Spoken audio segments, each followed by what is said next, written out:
वो ऐसी कहानी कभी अटेम्प्ट नहीं हुई। लड़कों पे तो हुई भी है, जो लड़के फौज में जाते हैं। लड़कियां जो फौज में जाती हैं उनमें कभी अटेम्प्ट नहीं हुई।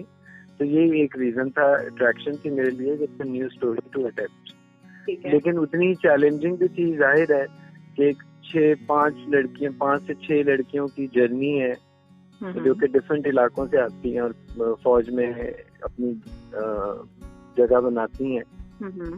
तो उसके चैलेंजेस अपनी जगह थे, जाहिर है।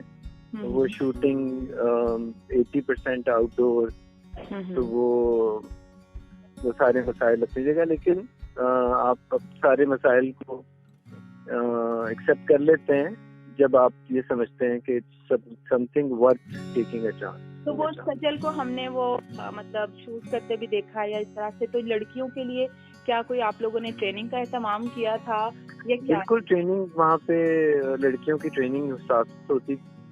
कई दिन जो है वो सिर्फ ट्रेनिंग पे लगते थे। तो वो जाहिर है वो ट्रेनिंग के बगैर तो बड़ा मुश्किल था उनका। तो बाय द टाइम हमारी शूटिंग खत्म हुई तो आधी फौजी तो वो बन चुके हैं कि फौज में लड़कियां भी जा सकती हैं।